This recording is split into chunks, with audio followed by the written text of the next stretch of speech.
Get ready for a talk show like none other. This is the VOD, because size doesn't matter, where charisma and fun take center stage. Join your hosts, Valentine, the Dr. Pepper addicted fembat, and the Phantom Fame, your resident thirst trap, as they navigate through the vast expanse of the internet's most intriguing VTubers. Because it's not about the screen size, it's about the personality. So, buckle up for a talk show redefined. The VOD, because size doesn't matter. Now, give it up for your hosts, Val and Phantom. Oh, isn't that a cute little intro? Freaking, I love it so much. Alright, how long are you gonna make this bit go? Shinji, you know what to do. Well, let's get that going. Ah, thank you, Tay. I appreciate that. Oh, there we go. There we go. Bring it on! Come on! Give me more! Ah! We are starting early. I need to plug my phone in. It's at fun fact, guys. The technical difficulties I was referring to. I got everything set up, only to realize I.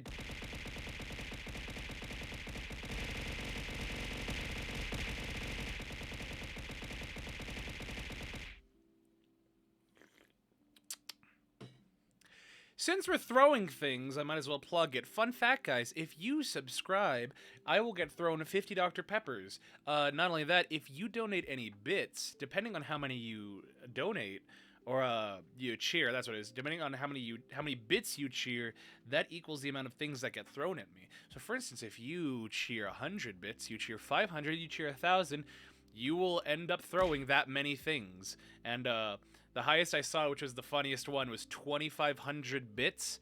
And when I saw that, or when that happened, I got thrown things for like a solid minute. So yeah, something to keep in mind for the future. So yeah. That was Tay, yeah. That was Tay. Also, another reason to cheer 1,000 or more bits, you get access to this emote right here. The wonderful Phantom Frame. Isn't it beautiful? Beautiful. You can only get that by cheering 1,000 bits or more. And only 5 people have it currently. So keep that in mind. Anywho, that's not what we're here for. Phantom, how are you doing? I'm hanging in there. I was up in my attic all day long. So I'm happy that I was let out. I was also up in your attic. It was cozy up there, wasn't it? It was. I don't know how you fit a couch up there, but it took some work, but I mean, you know, a bit of finagling. Load-bearing walls and whatnot. Yeah. Well, are you excited for today's guest? Because I'm excited for today's guest. No. Okay. Maybe. All right. Yes. I think the answer is yes. Okay. Anyway. I'm gonna go with yes. Is that correct? Anyway. Oh, of course. I don't think we've run into a guest yet that hasn't at least tickled me in some way, shape, or form. But yeah, I actually got a chance to catch their stream earlier today. That's good. And get a little bit of a feel for them, which I don't always get to do. So that felt good. No, yeah. That's one of my favorite things about having guests on the show is that I really get to hunker down and see what my guests are doing. Because I think what separates the quality of my show from other people's is that I really try my best to take the time to research and write good questions that suit the individual I'm having on the show. So, for instance, one of the when our guest Lord Rexworth was on the show, I researched a lot about him and what he streams, the types of streams he does, whether it ranges from gaming streams to he likes doing motivational things and he likes reading quotes on his stream, but he also likes reading literature on his streams. And so we talk, finding questions to talk about that and just, talking with him in the off the stream. So just, in like a chat or something. And so that's one of my favorite things is that I get to sit back, watch my guests' streams, and then I get to stalk them on social media to find out what makes them tick. Yeah. So, yeah. If there's any VTubers out there that have never seen my show before and this is your first time, just know I'm not like the other girls. I actually research my questions. I'm quirky, and I am a Taurus, so that means that I don't know, is Mercury retrograde? That's not the point. Point is that I like my show. Now, with that in mind, we don't need to talk about our last stream. I'm just kidding, we will. Our last episode of the VOD, we had Shirayuki Ren with us, and that was a lot of fun. He had a lot of fun things to say. Especially when we spent like a little bit, just like 15 minutes talking about One Piece. And it was a lot of fun. Yeah, I love Ren. Ren was so cool. I hope I can stream with him a little more. Our next guest after today, fun fact, Val does no research. Val does no research, just 50 gallons of LSD. Yes. Yeah. Thank goodness I'm not, I'm not taking 50 gallons of LSD yet. That comes for the after show. That's for $1. You will see me doing 50 gallons of LSD. No. That would quite literally kill you. No, not with that attitude. So yeah. Anyway, our next guest will be tomorrow at 2 p.m. Mountain Standard Time, right here on It's_Valentine. And we will be having the wonderful Guaco VT. And he and I are so excited. And he's even more excited. Thank you for that, Abbott. He and I are so excited for that, but he even more so because he's on a hiatus, and this will be him being on the show. Well, going to be his hiatus ending, and then he will be back to streaming on the 11th, which is the Sunday. So please follow him and join him on that return to streaming. So without further ado, with today, it's a special day. And you want to know why it's a special day, Phantom? Can you guess? I'm so bad at guessing. I never guess. I gave up on guessing years ago. Well, why is it a special day? I wish to know. So today's a special day because we have yet another agency VTuber, or group VTuber. And for those that have watched the show in the past, we've had 2 other guests that were part of this VTuber group. Now, they are part of a relatively new group emerging on social media in the VTuber community, and that is Project Astaria. Now, they are a group that likes to specialize in just really taking care of their talents, and I say that because really recently, a certain company just doesn't do that. So, we're not naming names. I'm just putting that out there. If you, I don't think their work speaks for itself, unfortunately. So yeah, we're not going to talk about that. But yeah, our guest today is another guest of Project Astaria, and I said it once and I'll say it again. I want every member of Project Astaria on my show. Why? Because Lord Rexworth was super fun. Genevieve Yoso was super cool. And today's guest, I imagine, will be no exception. So without further ado, today we will be welcoming a cyborg VTuber with a passion for streaming, content creation, and making lore. Where is Robe with his lore emote? They've recently debuted a new model, making a total of 3 models they have used since they emerged on Twitch in August of 2021. They're an adoptive father of way too many VTubers and a member of Project Astaria. Everybody please give it up for our wonderful guest, Abbot Internal. Woo! Oh, there's the lore emote. Oh, look at the smolder he's given us. He's given us. Oh, I need to adjust that.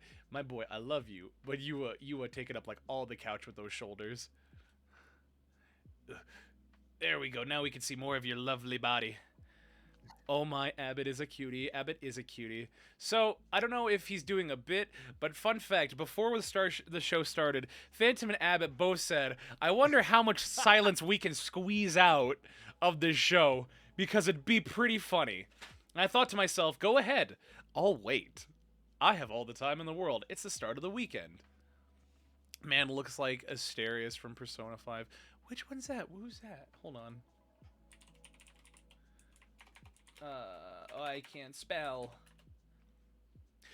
I know why he's doing this. full on permission to speak. So Abbott, how are you doing today? Oh, did he not have permissions? No. So I specifically said that prior to us starting, I said, all right, Abbott, don't forget to mute yourself until I say, Abbott, how are you doing today? And this man right here took me on my word and would not say anything. Yes, come on. More people need I to was take given your word. simple instructions. You were given simple instructions, but I only had simple Oh, man. expectations. Man followed Oh him my like a God. robot. Mad fucking respect. Oh Mad my respect. gosh. My goodness. Well, you gave me a rule. I followed the rule. that's on me. That's on me. I will say That's on how you get reinvited to these things. me. That's Yeah, how you get- remind me never to take you on in Simon Says. I ain't playing that shit with you. Man, oh man, never. I'm not gonna say the joke. Yeah, there you go. So, Man, that's how I was made. Anyways, so Abbott, how are you doing today, Abbott? fantastic. Thank you for having me on. Well, no problem. I'm just really happy we get to have more people from Project Astaria. Also, if there are like pauses, if we do end up pausing just like between some of our responses, that's so Discord has a habit of syncing up people's audio, and sometimes we end up talking over each other. So that's why there's a little pause there. Anyway, yeah, I'm just happy to have another member of Project Astaria, and I've heard nothing but good things about you, not only from your community, but also from your other group members. You know, in the ones I've talked to, you, Genevieve, and Rex are the only ones that I have spoken with from Project Astaria. But from what I've been told from not only you, but also Rex, is that I guess you guys know of me and just told that to everybody. I'm like I was just like, what? So Yeah, after your interview with Rex, he pretty much just shouted you out across the announcement channel, and suggested that we all go on. so my goal. So Leave it I've been pretty large. much watching from a distance ever since. So my goal is Bubbles, you have a question. We will get to that question after I ask my very actual first question. So, but hold that question. You take it, you hold that, and you hold it close to your... Anyway, I'm getting off track. How funny would it be? How funny would it be if because I've seen it done before on shows like Conan O'Brien and David Letterman, where what they will do is they'll have like an entire cast of like 4 to 8 people, and they'll just have people sitting in chairs, like an adult, like a layered seating arrangement. And imagine if I had like however many people from Project Astaria all on my show answering it once. You would never be able to get a word at in. the same time. Not at the same time. Okay, that's what I thought you meant. I'm about to say I only have so much Tylenol in this house. Sir, I'm rocking. I am rocking ibuprofen double action, or was it elite? I think it's just ibuprofen double action, something like that. Yeah. So yeah, You can handle as many voices in your head as they can give you. yep, that's me, guys. That is me. So, but enough on that, because we will talk about that a little later. I have some questions about that. I am going to ask our very first, and in my opinion, thank you, Bubbles. I'm going to ask my very first, and in my opinion, most important question, and that is, Abbott, who are you, and what is your story? I didn't think about this. Hold on. It's okay to Who am I? We threw out the name. to be fair, though. To be fair, I never introduce myself even whenever I get rated. yeah, but to be fair, when it comes to that question specifically, a lot of people have trouble. So when you actually have that level of introspection into your own identity, it can sometimes be daunting. But it's also very refreshing. So I ask you again, who are you, Abbott, and what is your story? Well, I started streaming back in August of 2022. You said 2021. I don't know why, but Did I? yeah.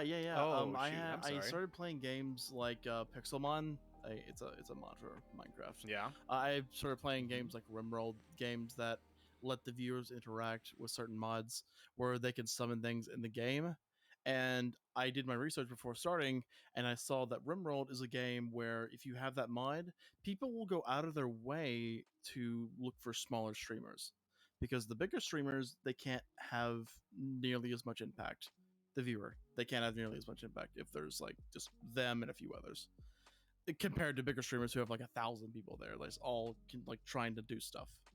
So that's initially was my strategy for getting my foot in the door in terms of streaming, and then I would switch to other games like 7 Days to Die, which also has some viewer interaction, and that kind of became my thing. It's just viewer interaction, and I loved it. The viewers loved it, so it just became my thing. But recently, I've been expanding to other games where I would collab with a bunch of other streamers, where I would throw in a little bit of interaction if I could. But I've been trying to expand as much as I can. I'm a variety streamer at heart, so that's just what I like to do. I still play RimWorld. I love it. I don't know if you've ever heard of the game. I'd love to explain it. To you. RimWorld? Yeah, I think I've I heard have of it. 7,000 hours in the Prison game. Architect, yeah. I have 7,000 hours in that game. You're kidding. Oh my god. To be fair, I think And I got it just a year prior to streaming. Dang, whew, that's a spicy meatball there. Now, how do you considering you have 7,000 hours in there? How do you find the passion to continue that? Because I know I think the most I have in a game is like 700, 800 hours, and that's in Destiny 2. And I'm done with Destiny. I don't think I'm ever gonna go back to Destiny. And that is just. I can't find the motivation. So how do you find that motivation to continue 7,000 hours in RimWorld? In RimWorld. Well, here's the thing. RimWorld is a story generator. You can literally do whatever you want in the game. You're kidding. There's nothing that you can't do. I'm gonna keep it say so because this is your show. Let's say you wanted to have a story of one character Who hosts a that talk show. would clone themselves. Oh, that too. Okay. Let's say you wanted to have a story of one character who would clone themselves like an army. You could do that. Really? You could do that. Just have them. How you have colonies in the game, and you manage the colony. You tell them what to do, and they do their own thing. But you can like assign them tasks. For example, like they'll eat on their own accord. They'll like fight on their own accord. But you can intervene if you want to. Interesting. And I've done so many things. Like I've had things where I would download all these customization mods, and I would make VTubers in the game and assign them to chatters so that those VTubers could actually control their own characters, and it would just be so cool. There's a lot of other things that can happen that I can't talk about on stream. Are there any stories? Go ahead. No, go ahead. I didn't know where I was going with that. I was gonna say, are there any stories that you've done in the game that particularly stick out to you? And if so, what are they? There was one. I called it RimWorld of Chaos, where people could, or I let the chatters interact with the world, but they couldn't have their own colonists. And one person in the colony survived all that. We had like 15 colonists, and after a gigantic raid, only one person survived. And we ended up making them into a cyborg. And they made a new colony full of other cyborgs, and we ended up destroying the raiders base. Huh. Like everyone in chat came together, and we spawned a bunch of nukes on the map when we were raiding them, and just detonated all of it. And then I ended stream. So are these all mods that you designed, or are these mods that you compiled yourself? Compiled. The Steam Workshop for RimWorld is extremely active. Interesting. That's very interesting. I'll have to check that out. So, I think it'd be cool for us to move on to our first set of questions. Now, you have not always been a part of Project Astaria, correct? Correct. Perfect. And so, because of that, what did you do before joining Project Astaria? And for those that don't know, actually, could you explain what Project Astaria is? Because Lord Rexworth gave his definition. Genevieve gave her. So, what is Project Astaria to you?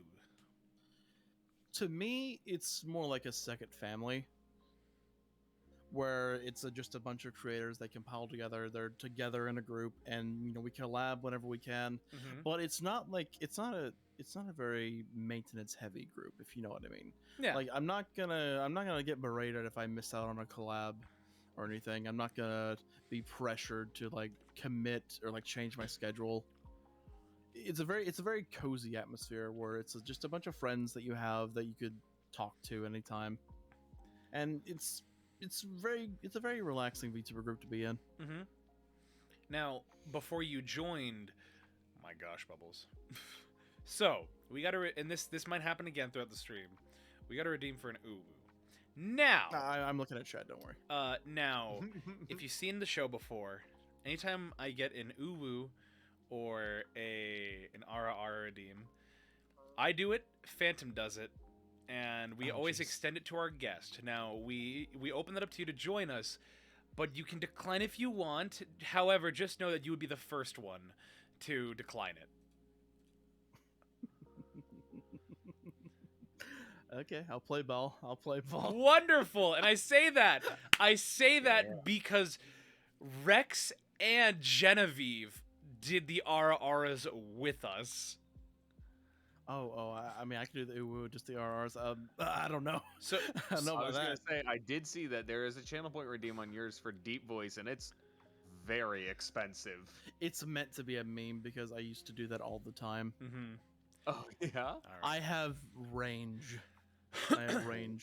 It's actually scared people in the past. I see. All right. Well, I have to get my Phantom hates it, but I have to get more of my femboy voice when I do it, just because it allows. Can you do? It. Yes. Yes. Hate this. Go. Phantom, you're just jealous. You just Can jealous. we get one deep uwu? I can try to give the deep uwu. All right, you ready? Yep. All right, you ready? Uwu. Oh yeah, that was so deep. It's like poetry. I wasn't doing it deep. Oh okay. I thought you were actually trying to. No. I'll try to do it. Man, Remember, you got. last time I tried to do it range. deep, we just got the ooh, but I'll see if I can get it. Ooh woo. Who did? Was that you, Abbott? Yeah, that was me. That wasn't an uwu. That was That wasn't an. Yeah, that was a growl. See, that wasn't. that was the growl. Yeah, I was going to say, do you sing metal? That wasn't an uwu. That was just That's a you bit- having indigestion.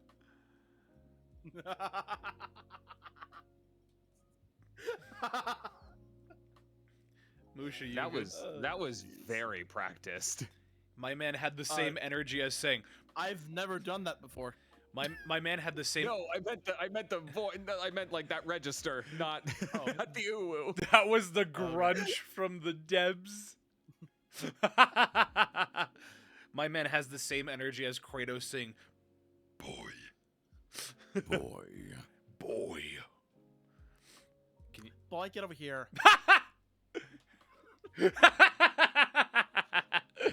Yes. Man. Imagine if Kratos was a femboy, and like imagine this was God of War like original trilogy, not the remakes or the what have you. God, I need to play that game sometime. Imagine the original 3 of Kratos just as a femboy, where he's like, instead of him going Zeus, he just says, "Zeus, I'm here," and just proceeds to rip his head off.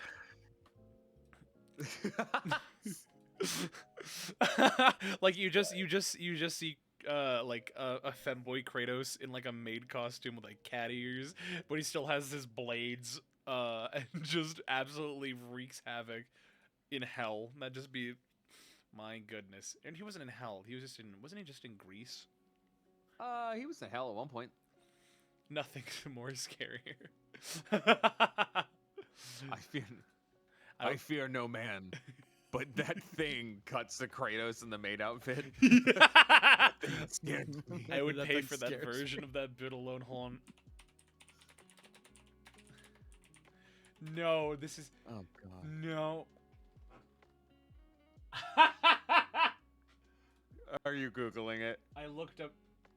Okay, hold on, guys. I gotta pull this up. Oh, no. All right, guys. I'm watching stream. Good, good, good. Stand by. Hold. All right, guys. Hold. You ready? This is what it's going to look like. This is what it's going to look like if Kratos was in a maid costume.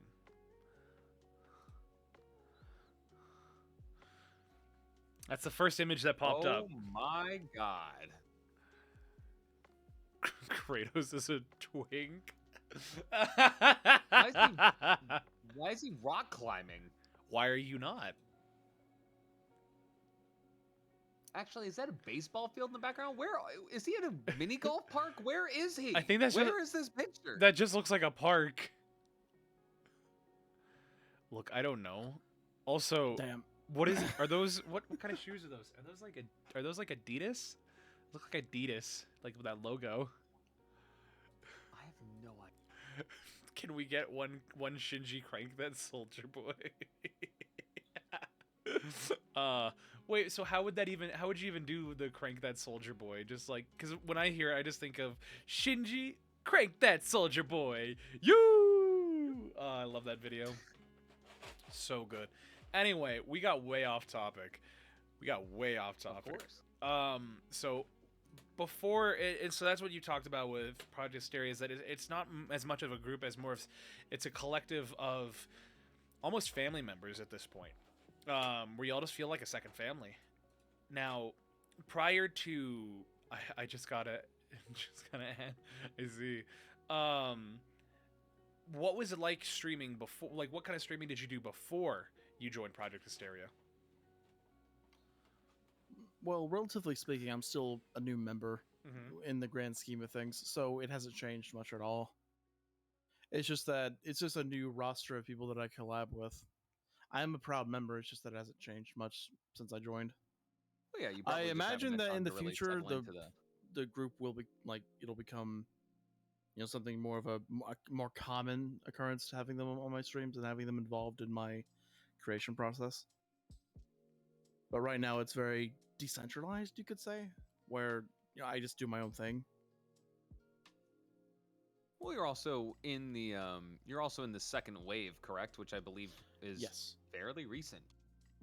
Yes, I am. Yeah. So I feel like that's one of those things where like I guess that's actually an interesting question to lead into. Is there any sort of like difference in like the peer relationship between people that are in wave 1 versus wave 2? And I don't mean this in like a superiority complex or something, like give us tea or something, but is there sort of like is it almost like they're treated like sort of like guides, or are they all larger content creators than the people in wave 2, or is it kind of a mix? Like what's the differentiation between the two waves? Well, for me at least, I hardly recognize a differentiation at all. Mm-hmm. Like I couldn't tell you who's wave 1 and wave 2 besides the mods. Because I pretty much I try and talk to everyone. I try and like just be in there as much as I can. I couldn't tell you who's wave 2 or Gen 2 and Gen 1 and Gen 2. I'm sorry. Trying to talk. Yeah. I was trying to get a drink So at it's the same really time. just coming down to categorizing when someone came in more than anything else. There's no like hierarchy, or I don't want to imply that there's like, any sort of like, obviously with agencies right now, everyone's kind of on edge because image is incredibly important and certain people have let theirs slip. So I don't want to insinuate that there's anything weird going on in the background, but I was just curious if there was like because you mentioned that you actually became a mod, and you are the first mod in wave 2. Yeah. Right? And so that's something that's believe so, typically yes. just I would imagine that's something that they're more from wave 1, but you have actually worked your way to getting that status, even though you're wave 2, which really all that means is that you're just newer. Yeah. Now, because you're a little newer, is there any type of like pressure that is put on you, or is this the kind of company or a group that really encourages like, hey, you're new, you don't have to worry, there's no expectations you have to live up to. People may be in this a little longer than you, but we're all on equal footing here. There is no seniority, it's just just try your best kind of feeling. There's no pressure at all. The last time I did a collab with them, it was me jumping in and saying, "Hey, can I join?" I see. Yeah, I saw them in the VC. They were playing Lethal Company. I popped in like, "Hey, can I join?" I see. That's awesome. I've never been pressured to do anything. So how did you end up joining this group? Like, what was the process involved? I have a really bad memory, so just bear with me. I remember applying for it, and yeah, I got accepted, and a couple of my friends were in there. I know there's a guy named Sam for short. I don't know if you've heard of him, but he's the reason that I joined. He's one of the reasons that I wanted to join the group, because if he's in there, it's got to be pretty good. Because I really respect him as a creator. Now, can you, pardon me, oh my goodness, can you share the thought process behind the decision, like, not only the influence of what you had and what you thought of through your buddy, but just on your own, like, what was the thought process behind joining a group as opposed to staying, as a part of your own brand? Well, I mean, I still have my own brand, just now I'm a part of this. And I'm really, really interested to see where this is going, if you know what I mean. Oh, of course. Because Project Astaria, I've been in a couple of groups. I've also observed a lot of groups in my time in this community, and let's just say they don't all have happy endings. Oh, I've seen a lot of things like that. I've seen 3 groups alone that ended because the leader tried to make a harem. What? Oh no. More or less, like, the dude got exposed for manipulating people and trying to just do a bunch of really nasty stuff. Yeah. And then eventually just the being a group just creep. disintegrated over time. Oof. Yeah. I was in one of them, and it didn't end well. People just ended up leaving over time, because here's the biggest problem, I think, with groups nowadays, VTuber groups, is that they're not making content. Yeah. They're not making anything that people can consume. So then what are you So trying over to do? time, it just becomes a glorified group chat. So what are you trying to do then, especially within Project Astaria? What are you personally doing, and what are members of your group trying to do to separate yourselves as a standout collaboration that can rival some of the bigger and more well-known groups? Well, I don't even know any really big groups. I'm on Twitter a lot. I hear about, whenever you're on Twitter, you only hear about the bad stuff. Of course. What else is Twitter Amen. for? Can't say that on your stream. It's basically just drama. It's drama and art. That's all it is. And GFX artists. And GFX artists. Oh would yeah, be yeah. categorized as the Giving me same a thing, great but that deal on depends on where stolen you're art. I looking at can't it wait. from. I don't know if you see my Twitter, but I love messing with those artists. I love it so much. But in regards to your question, what separates us from a bunch of other groups? Mhm. Right now we're working on stuff, but right now we can't say anything. I can't say anything. You because can we're tell still me. working I on it. won't say anything. Don't. Chat. Oh yeah, Chat. Close is your just ears. between you, Chat. me, and all of your viewers. I can't wait. Chat. Close Yeah, your yeah. ears and shut I'm your gonna eyes. be the shortest-lived mod in this. Yeah.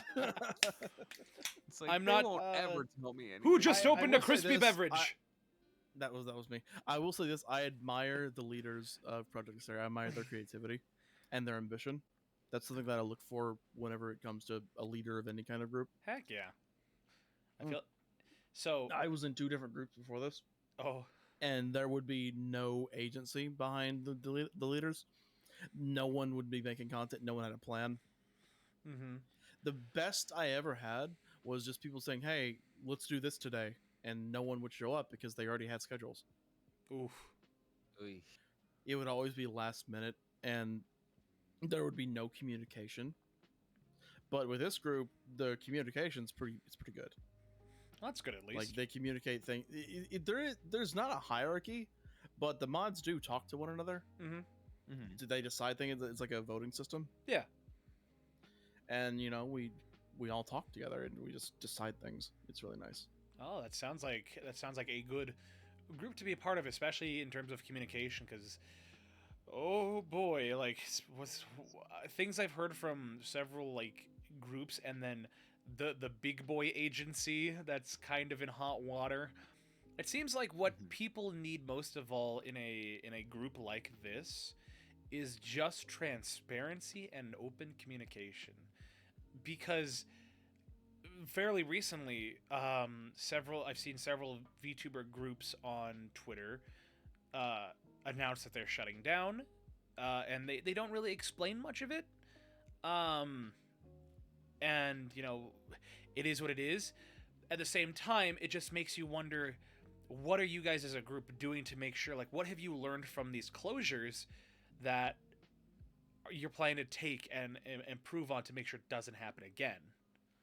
It doesn't happen to Project Astaria.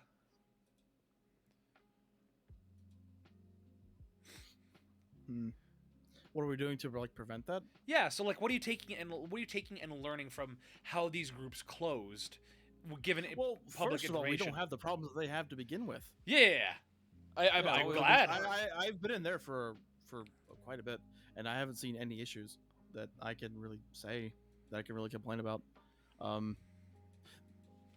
There's a lot of communication. They have a plan. They have things that they have ambition.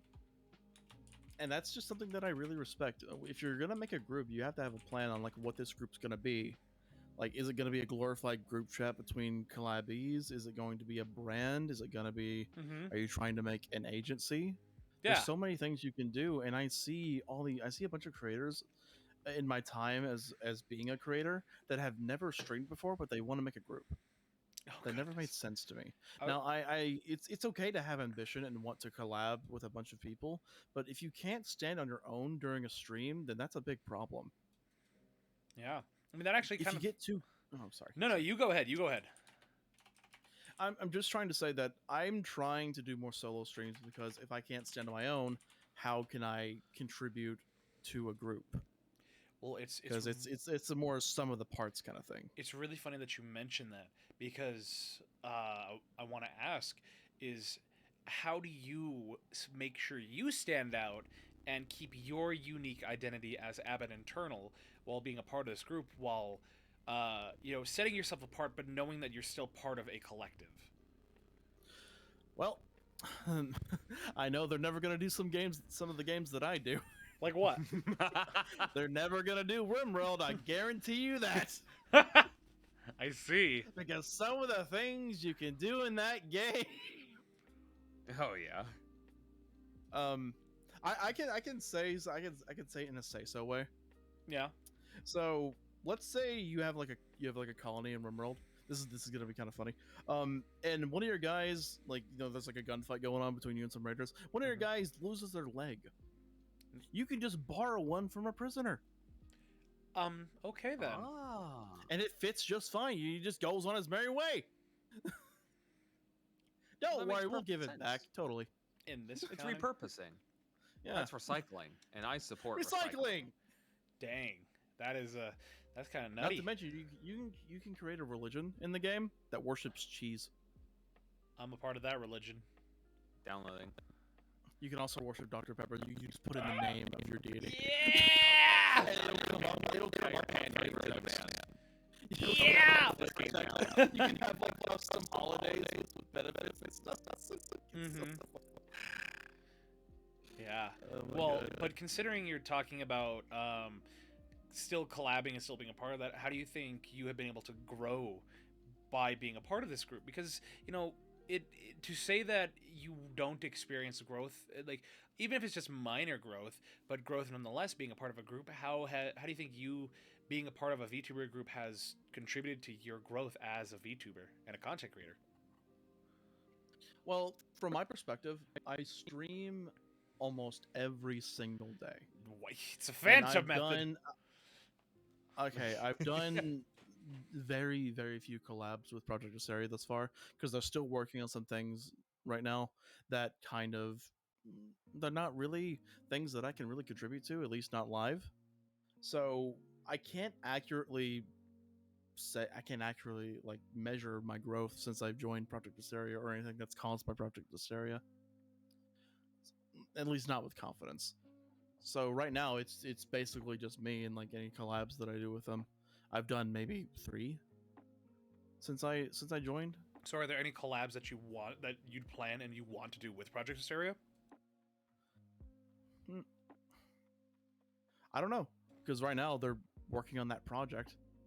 So I mean, I'd love to do Enshrouded now that we mentioned this, because the game you can basically pick a class as you go. It's like a custom class.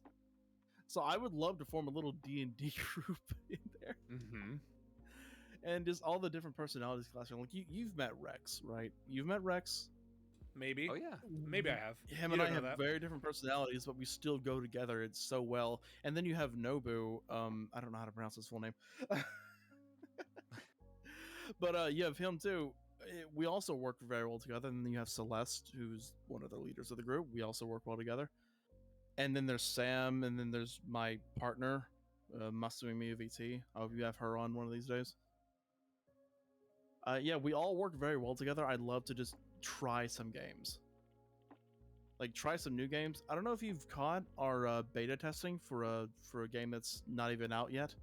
It's called Ringleaders. I was able to get us an early access key, and we were testing it. We were like beta testing it.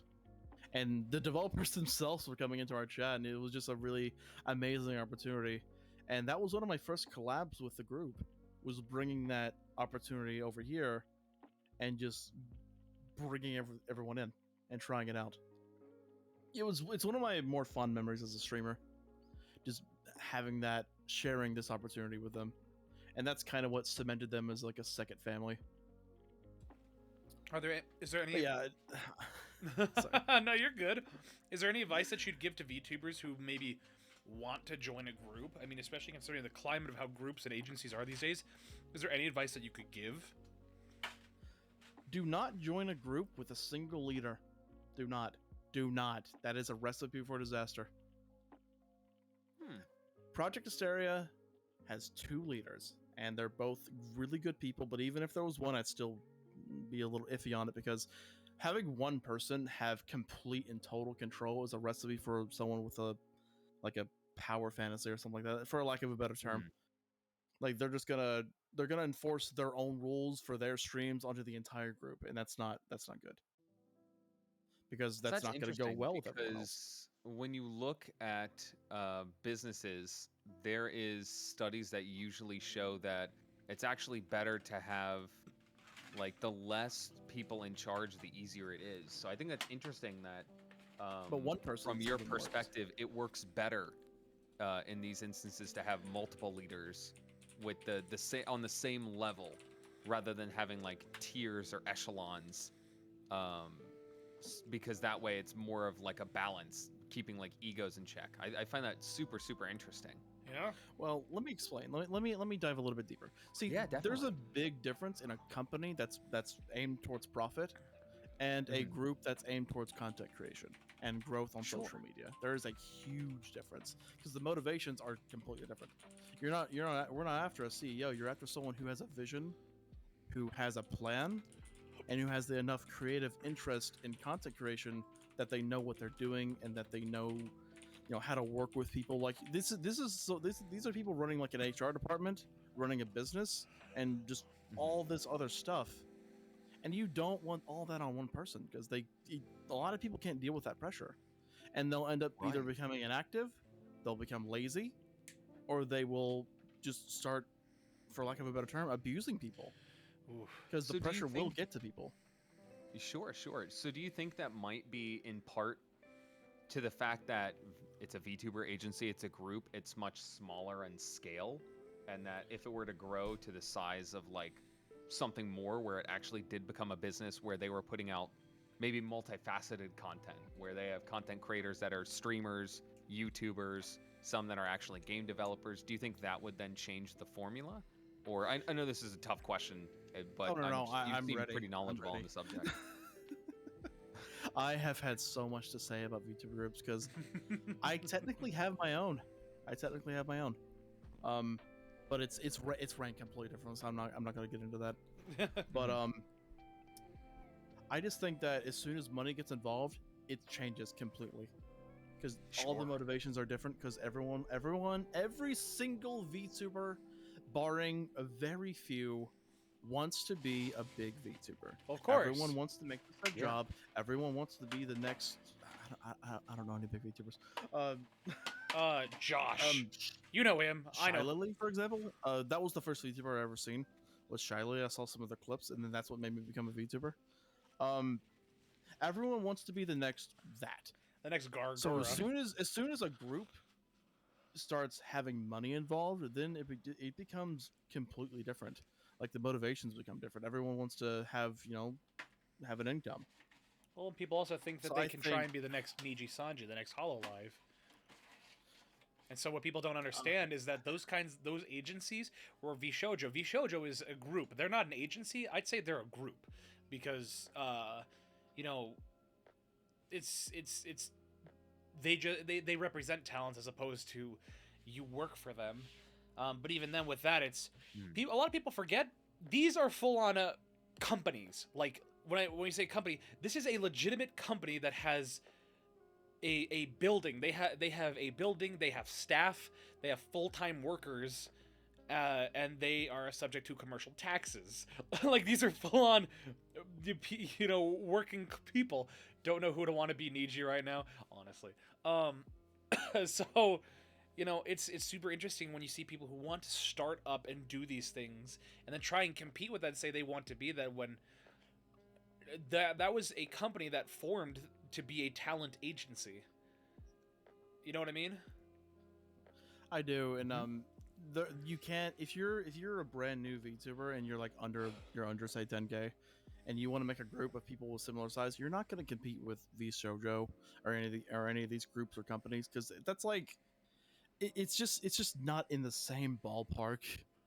Because they have merch, they have all these people that they hire, they have editors, they have designers, they have this entire hierarchy that they manage. But in terms of like a group, you just have a few people that stream when they can.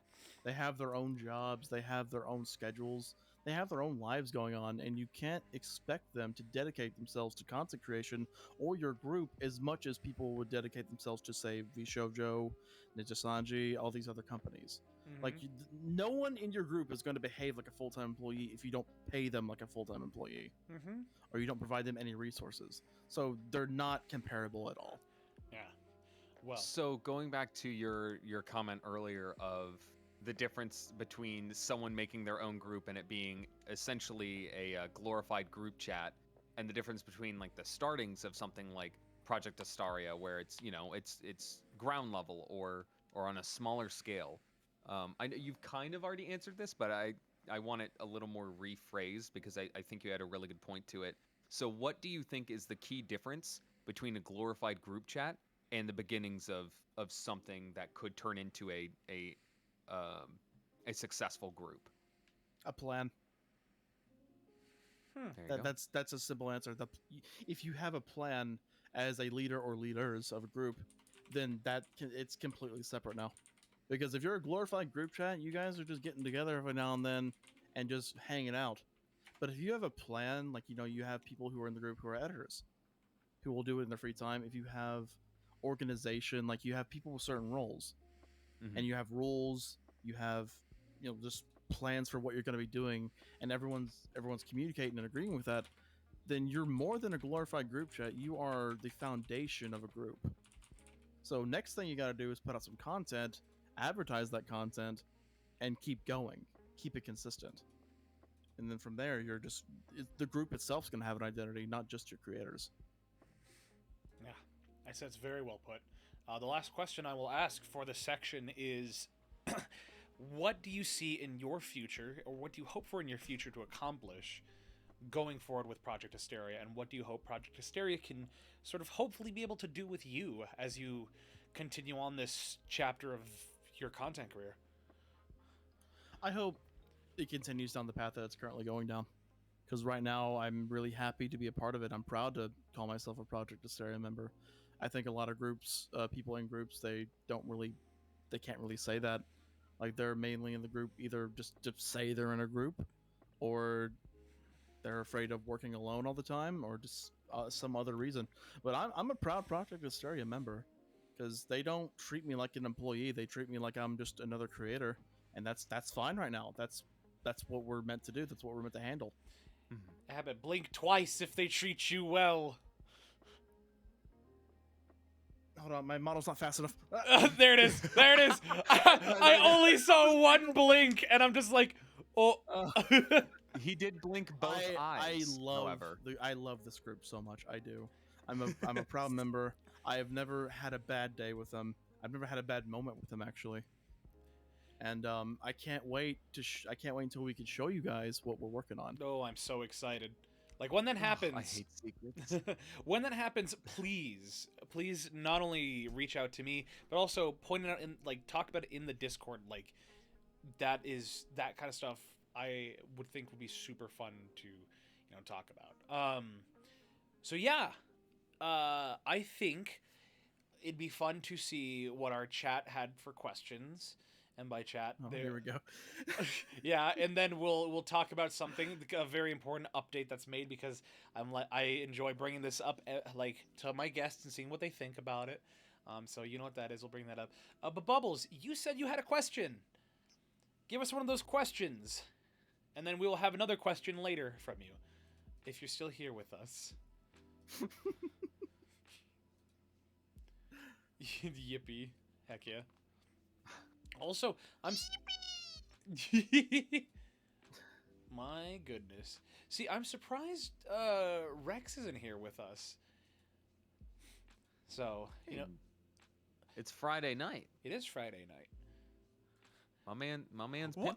What is the right way to No, that can't be the question. What is the right way to cut a sandwich? No. They're onto something here. All right, Abbott, what is the right way to cut a sandwich? It depends on who you're serving it to. What do you mean it depends on who you're serving it to? You have... No, Val, that is the perfect answer. I defy you to find a better answer than it depends on who you're serving it to. Done. So I cook for my nieces and nephews all the time, and some want their sandwiches, with the crust cut off, and some want it without it. Some don't want a sandwich at all. Some want McDonald's. Damn. I'm like, hey, I got all these groceries. You're gonna eat the fucking sandwich. It's my philosophy is if I went to the trouble to make you food, you'll have it the way I made it. I get one curse word. That's all. It's with me dealing with. Are you saying yuck? Hold on. Are you saying yuck to me? Yes. What do you mean yes? I spent my money to buy ingredients to make food. You agreed to the food prior. You agreed. See, that's a discrepancy there. I didn't say I agreed to nothing. But if I make the food, you're eating the way I cook it, if it's within reason. I don't want a sandwich. I had a sandwich before the show started. I haven't eaten since breakfast. That was me before I ate. But yeah, well, speaking of food, guys, guess what? I took all of your words. Oh, no. I took all of your words, and I updated my wonderful list, my wonderful flowchart. And now, you guys can... Yeah, Bubbles, you can ask one more question. Pardon me, I have to sit up in my chair. We'll prolong chat's suffering with our flowchart. Yeah. The suspense. The suspense.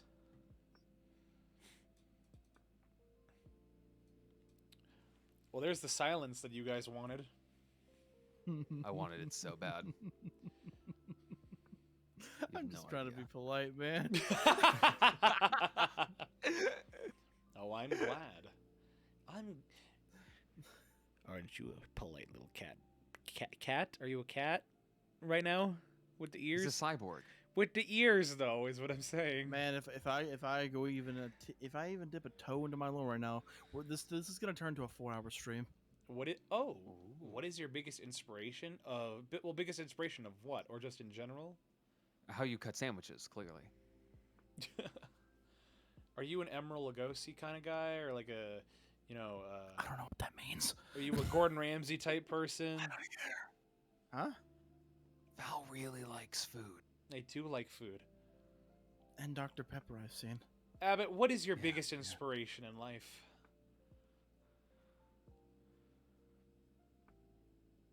In general for everything, Yeah. I don't know. Good answer. I genuinely don't. No. Hold on, Abbott. We need a pep talk. All right, I'm gonna give you some advice right here, from someone who's married. It's your partner. It's your partner. That's always the right answer. Well, it's because I've been doing this before I started dating them. So I was gonna say, Yeah, but it rekindled something. Just say it rekindled. but I was gonna say It'll be there right. had to have been some motivation prior to relationship that still I've been doing lingered this for over 10 years. in a relationship. I forgot why I started. Oh my gosh, you're kidding. Yeah, I started on YouTube when I was 11 years old. Oh, in my early 20s. Oh my. Oh, You got it right. Panda! Thank you so much Panda! for the raid. Let's get a Oh my shout out gosh, for what a treat. Panda. I tried, not a mod. We could change that. Try not a mod. We could change that. Wink, wink. Hello, thank you for the raid. Welcome to the VOD. The VOD, what is that? Oh my gosh, you threw a Dr. Pepper at me. Chibi bamboo, I love bamboo. That seemed very peaceful. I really like the sound design of that. Well, welcome to the VOD. The VOD is the best VTuber talk show on the market. You want to know why? Is because you can listen to really interesting thoughts from my guests and also throw Dr. Pepper. My name is Val, and today we're talking with Abbot Internal of Project Astaria. So please, I'm sorry. So please, sit back, relax, throw Dr. Pepper, and look at Abbott's beautiful eyes. While we're waiting for this ad, I need to figure this out. I'm fairly certain. Oh, was it J-Droid? Someone rated me into Panda today, and I feel like it was a previous guest of the VOD. I feel like it was J-Droid. I just can't remember. That's funny. That's really funny. Yeah. So Well. I think it's coming full circle. Well, welcome. We'll check with them when they come back. Welcome, Raiders. Like I said, sit back, have a Dr. Pepper, and... Yep, Tathan confirmed it. Yep. It was J-Droid. Because Wonderful. J-Droid was also a guest on Well- the VOD. Was it last month? Yeah, it was, I think April 6th, or April, wow. It was January... There you I think go. it was January 6th? Something like that. But yeah, while you think about that, since our Raiders are here, I know what I must show. Welcome to the Food Definition Flowchart 2.0. We made two major additions to this chart. So the first thing is what classifies as a food. And that is, the first question is, are you going to eat it? If yes, proceed. If no, it's not a food. And you can't tell me, but a rock isn't a food. Oh, now so we suddenly care about what constitutes a food. What constitutes food? If you're gonna eat it, that's food. If you're not gonna eat it, it's not food. You probably shouldn't eat it. So then the next question that was changed, and I think that's the extent, is its state of matter solid or liquid? That ends the debate on, is a watermelon technically a liquid because it's a majority a liquid? To which I say, it is a solid because that is what its state of matter is. You cut a watermelon open, it is still a solid. That it follows the normal steps of, is it a single mass or is it multiple? If it's a single mass, it's a steak. If it's multiple, continue down. Layered dish, no, it's a salad. Yes, it's a sandwich. I'm getting hiccups. Wonderful. Yep. So anywho, this is our new list. So I hope you guys enjoy it as much as I did, because now there are no holes, there's no flaws in this. This is airtight. This is airtight. Hey, Val. What? This only applies to if you're eating it or not eating it. Yes, that's But, like- how it works. Yeah. But, like, what if I put something in the fridge? That doesn't apply here. Okay. So if you put it in the fridge, hold on. If you put it in the fridge, That's in between yes and no, because, like, am I going to eat it? I don't know. Someone might eat it before me. but that means somebody's going to eat it. And now the question applies to that person who's going to eat it. Yeah, but it says, are you? Yeah, but "are you" can be applied to anybody. See, Is one going to eat it? well, the thing is, it's implied that you're asking this question yourself. Yeah, but I'm watching someone chew rocks over there. Yeah, I'm not going to eat it, but they're eating it. So is rocks food? that's It's like Schrodinger's cat. Where No. It's like, So if th- so I'm this is- not the so- one eating it, so. This is then this, it's not food. But so- if no. I... So this is for you. This is for you. This is not for anybody else. This isn't you're looking at something else and saying, "Is that a food?" It's, "Are you So going to eat under it?" this flow chart? Under So this flow grilled cheese chart, is not food. an apple is a steak. Yes. The- Grilled cheese is a steak. Wait. Oh, sorry. You The said apple is a steak. I said an apple is a steak. Yeah. Okay. I said grilled cheese because I said grilled cheese is not food. Well, you say grilled cheese is not food regardless of the flow chart. No, I just said it's not food I want to eat. But now it's not food. We say it's not food regardless. No, I said it's not food I want to eat. So how is it not food according to the flow chart? Because I'm not going to eat it. Okay. That doesn't fall under any of those. There you go. I hate this chart. There you go. I'm just going to agree with you. It follows the flow chart. It does its job. It's airtight. There's no flaw. Is 2 going to eat it? Oh, Amy, great question. What if we split it? Yeah, because if you instead of it being is a subjective thing of is it edible, you know, now you get into the argument of what is considered edible, what's not considered edible, and so now it's just, are you going to eat it? Yes, okay, then it's food. Are you not going to eat it? No, okay, it's not food. Don't eat it. So there you go. And if anything, I could reword that to, are you going to eat it? No, don't worry about it. Don't worry about it. Yep, that's what I'll do. Is just don't worry about it. I think that's probably the best. I think that's the best way to word it. Don't think about it. Forget it exists. Yeah. You know, are you going to eat it? Yes. Oh, Proceed on the list. Oh. Anyway. Tay, this chart is just Val learning the hard way that Twitch chat will always win at the end of the day. And the idea is to trick Twitch chat into thinking that there wasn't a battle to win. Mm-hmm. That's how you win.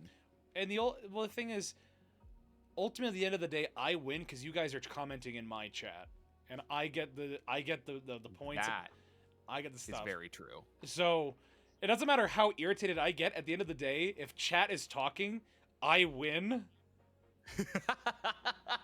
That's all I gotta say. You're not wrong. So just keep that in mind. Losers. Oh wait, no, that's that was the Kratos picture. It's the wrong one.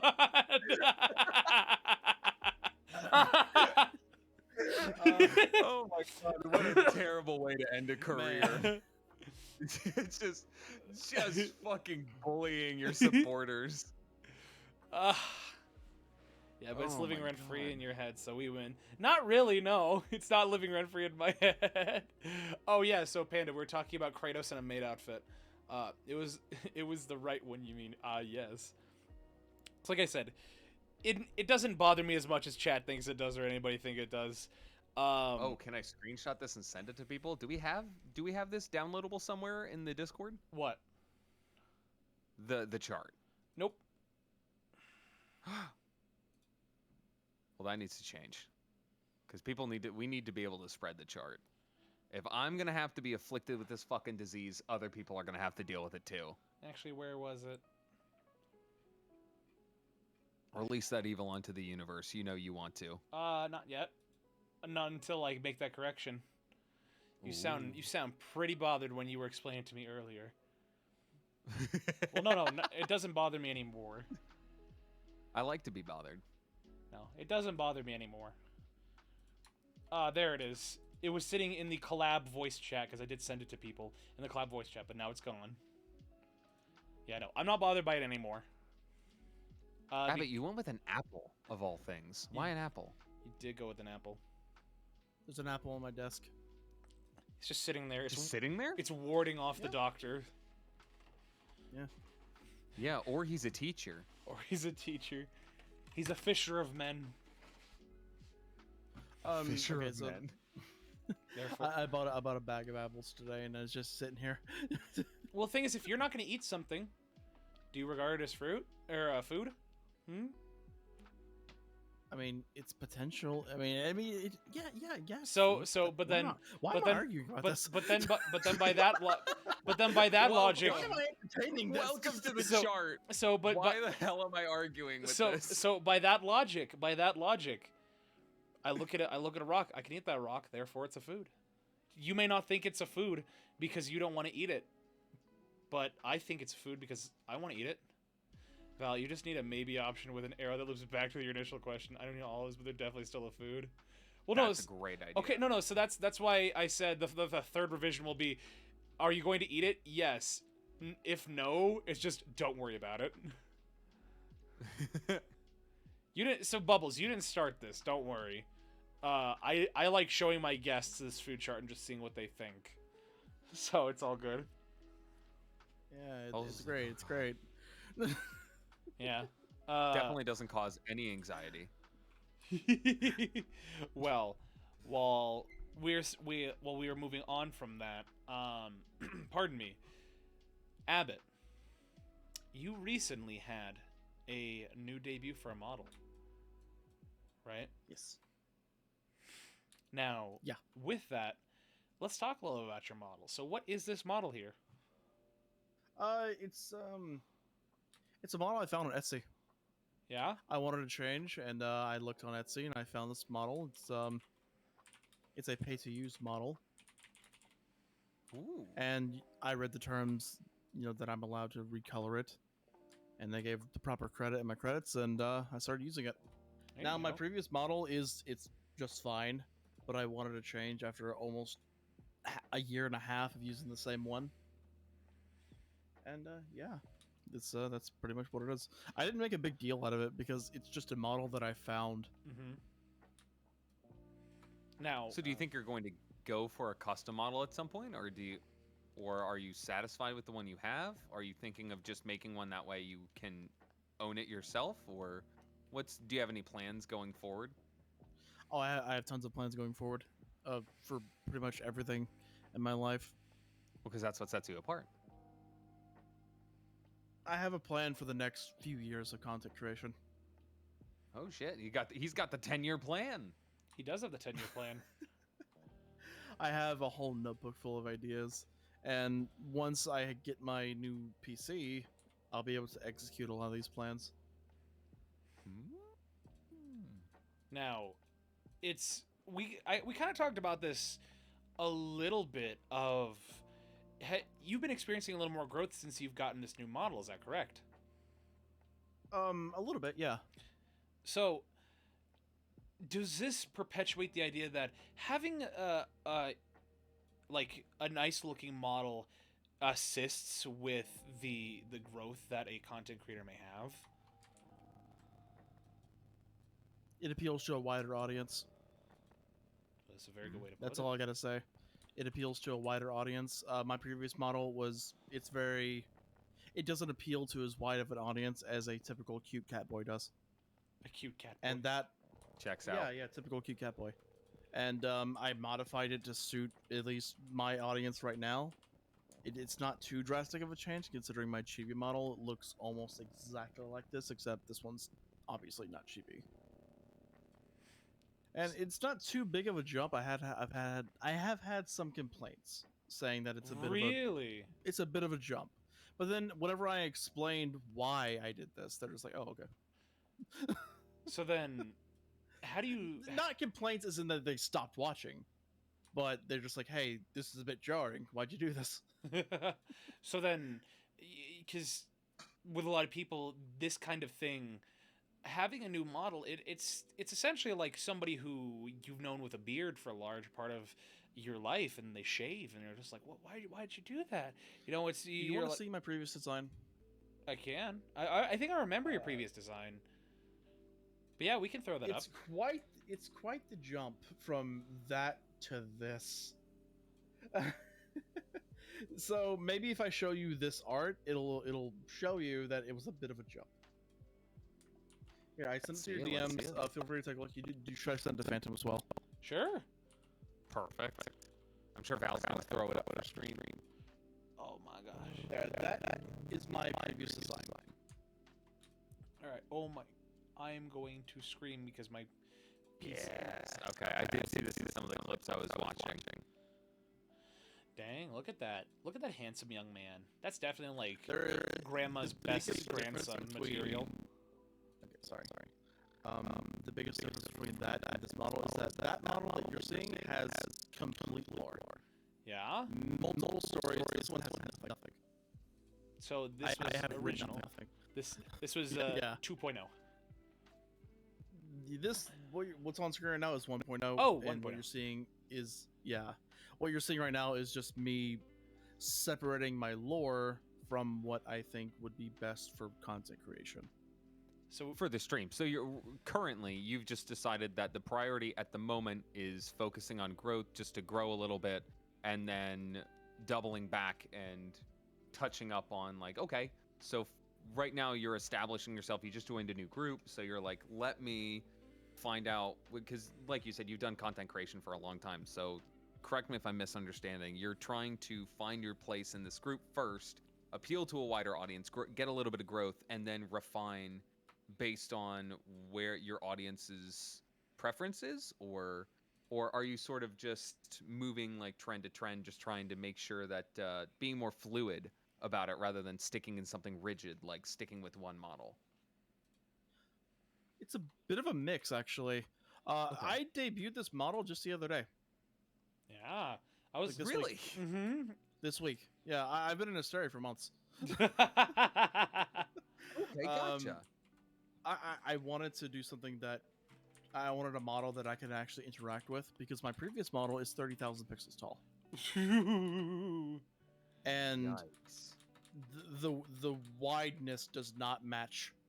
So you've seen me with the little peak stuff, that kind of thing, and using all these assets. I couldn't do that with my previous model because the proportions were off. And it's not my rigging artist's fault. It's not my artist's fault. They did what I asked them to do. I didn't understand how all this stuff worked, so they did what I paid them to do. So it's not their fault. It's on me. So what I'm doing now is I'm correcting that mistake by getting a model that's more suited to what I want to do as a VTuber. And that is, I take all these cute photos, the one that I sent you, the peak one, and I'm having a lot of fun. That was the main reason why I awesome. switched. Now, having all these additions, what about this one specifically drew you in, as opposed to the multitude of other ones that you see on Etsy or other sites that have models like this that are prepaid or pre-made? The biggest thing that drew me to it was the fact that it wouldn't be too big of a jump. I wouldn't look like a completely different character. Mm-hmm. I would look like a mix between my chibi model and my regular model. I see. Let me sit up. And my chibi model is a catboy. I've had that around for a very long time. Ooh. So it's not a completely different character. It's more of a combination, like a new version of me as a creator, where this is what you're gonna see now. Now, it's interesting that you were talking about the lore of your character before. Did you make sure the lore was an express part of your image as a VTuber? I think my biggest mistake was I thought a lot more viewers would be attracted to lore. Yeah. Mm-hmm. So I made that a big part of my character. But it turns out not so much. So then Not so much. So I'm adapting accordingly. so what I'm hearing is that VTuber lore is akin to like trading card flavor text, where it's there and gives you a little bit of background, but it's not it's not so much that that's where you get invested is the flavor text. It just happens to be like, oh, that's cool, that's kind of neat, and then you just use the card. Let me put it to you like this. No, I don't think as many people go to streams to hear a VTuber talk about their lore as I thought they did. If like Mhm. if people want to hear about someone's lore, they're gonna watch like a YouTube video about it. Yeah. Where they can sit down, they can pause it anytime they want. Like that's not a bunch of sound alerts going off interrupting the video. Mm-hmm. Like that's where my lore is gonna go. And I Okay. realized that. That's why I changed models. Do you think instead? So Go ahead, Phantom. I want to dive a little deeper into like the changing of models, the changing of lore. Val, did you have something else that was relevant before I sort of changed course? Yeah, it was. What I was essentially was gonna ask is, do you think that lore is something that can be beneficial? Because at least in my opinion of seeing it, I think it's more one of those things that you kind of use as a means of like just showing people and just be like, hey, I did a project and this is what it is. But it's not something you do like every other stream. It's like, hey, I put out a video this is my lore, and then you kind of don't talk about it again. Hmm. I've been to a lot of VTuber streams, and you'll know how much they care about their lore depending on their intro.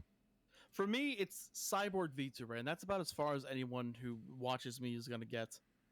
Yeah. Like I have a whole channel on my Discord dedicated to my lore, and there's like 2 people who reacted to it or even commented on it, and there's hundreds of people in there. Mm-hmm. So what I'm seeing is I'm gonna keep the lore onto long-term videos on YouTube, if anything, and I'm gonna keep the streams tailored to people who are watching streams, people who don't really care about the lore, who just want to see somebody be goofy in a video game, people see somebody hang out with their friends. I'm not gonna stop a stream to tell you about how my guy has a little human brain inside him that he's meant to protect at all times, and I was half cyborg, half human, and he has mental issues. No one cares. I also have a brain in my head that I'm trying to protect. No, he I has think a that's human brain in his head, so- but he's an AI. So he's like trying to protect it. See, no one cares. No one cares. They're gonna get confused. They're gonna click off. They wanna be entertained. They want to laugh. Okay. Yeah. So I'm adjusting myself accordingly. There you go. Well, I like that you are still doing it as YouTube videos, where you've kind of realized that it's like, because talking to you earlier, you were mentioning that you, and even in your intro, you love lore. Like that's for you, that's something that just gets your rocks off. You love it. And it sounds like you have. I mean, if you have lore that's confusing, then you've got a good amount of lore. If I know anything from hearing people talk about Final Fantasy or Kingdom Hearts, it's that the more confusing the lore, the better the lore is. Sometimes. But I really wanted to dive into like almost in essence like rebranding, because that I feel like that's something that a lot of VTubers struggle with, especially because I mean you can walk around, you can see models like the big VTubers where they cost tens of thousands of dollars to make. They have toggles that are incredibly expensive. You can see some of the medium tier VTubers where it's like they've got like a couple thousand in there. Like they'll debut a new model, they've got like all these like really fancy like switches, and then you come down to like the lower levels and you can see where like some of them don't even have toggles, or they might have like only a couple of toggles, but they're relatively simple. So how did you navigate changing, because I know you said you were a content creator, but you've only been streaming for 2 years. Have you been VTubing that the entire duration of that? I started VTubing in 2022 August, but I was a YouTuber until then, off and on. Sure. So did you have the same name, or like did you have any of the No. similar like characteristics where you had like a persona, or were you just your IRL self? I was more or less my IRL self, Okay. but I Okay. never got anywhere, so I kept giving up. Whenever I came into VTubing, I said, "Hey, I'm gonna make this work one way or another." That's good. Yeah. So how did you That's manage why that that's why I transition- do Oh, go ahead. research. I do research, and I see trends in my own viewership, and I adjust myself accordingly. Yeah, that's And something with this model, I've seen growth. I've seen people stick it around. I've seen people coming on by and just talking about my model, talking to me. I've been seen a big growth lately. Mhm. Yeah, it's something I feel like a lot of VTubers don't do is they look at their they look at who's watching and they look at how many people are in chat or how often people are chatting. They look at the things that are obvious to them from their end, and they don't go any further by going to like metric sites like oh my gosh, what is the one? There's one that I always Twitch tracker is a huge one that I use to That's my see favorites. like peaks and valleys. It's one that my head mod suggested to me, who's been I don't know into what this streaming is. for a very very long time, since Twitch first came around, since it was like like Jake TV or whatever. What I is can't remember what it this? started as. But I've never seen this. I have seen I've seen a lot of people where they sort of look at like how many people they have in chat, look at how frequent their chatters are, and they're like, I don't feel like I'm growing, but I don't know what I'm doing wrong. Like, and we were talking about this earlier, where it's like sometimes it's that they don't talk, sometimes it's that they're just playing games that just don't have a lot of viewership. But I feel like doing research is such an important aspect of growth and VTubing and improving. And I just want to dive deeper into like, because you said that you just debuted this model a couple days ago and you were like, yep, I just kind of slapped it up there, and it sounds like you got a little bit of pushback, but it was for the most part well received. So how do you manage going from a model that is so like ingrained with like all this lore that you've taken time and effort and heart to put into, and then you move to something that's pre-made and you're like, well, this looks similar to something else I have, I think this will appeal to a wider audience, this is a move I'm making not because it's a move I necessarily want to make to like improve in all aspects, but I think this will affect my growth in a positive way, and I want to see what this does. How do you manage like making that choice? Well, I look at myself and I'm like, hey, what do I want to do? What do I want to be? If I could grow 10 followers today, would I do that, or do I want to grow 20? Mhm. Because in my eyes, you're gonna get the most impressions on your stream by people seeing the preview. And Right. if they see a model that does not appeal to them, they're not gonna click on you. Sure. And my model I'm just gonna be honest, it's not appealing. The What? artist did their best. What? I like it. My previous model. Oh, You saw the art. The model itself is very hard to use in VTube Studio because it's so damn tall. The people that I hired to make it, they did their best. They did an amazing job, but I don't have the hardware to run it efficiently, and that's my fault. So I'm Right. adjusting myself until I can get better hardware. Then I might pull that out of the trash and just start using it again. Sure. So do you have any advice for people who might have gone in over their head and gotten something that they can't use, or vice versa, where they undershot what they could do and found out they got like, maybe they got a really nice PNG and like got all this fun flair that they can put to it, and then realized that they tested out with like one of the default models in VTube Studio and realized it ran perfectly fine at like 30 frames 1080. Do you have any advice for people that might have gone in the wrong direction and are trying to make a pivot? Don't hesitate. Do not hesitate, because if you're as active as I am, then time is money, and time is everything.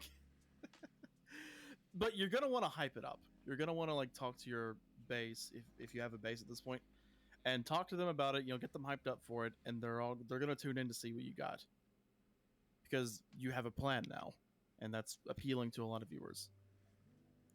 But if you just like do it randomly, kind of like I did, to be fair, I announced it a day prior because I decided it a day prior. That's fine. I mean, sometimes it's hard to build up the hype for that sort of stuff. I've seen a lot of people. I mentioned this the other day with subathons, where I've seen a lot of subathons lately that have like, they haven't. I think it would be rude and it'd be a disservice to the hard work they put in to say that they failed, but to say that they didn't meet expectations, I think is much more fair. I've seen some where they've gone off fairly well, and I've seen others where they ended much quicker than anticipated, and even as a realist and in some cases a pessimist, sooner than I had anticipated in some cases. And I feel that there's a big issue with people over planning, but not really doing, like you said, doing the research to back up all the plans that they made.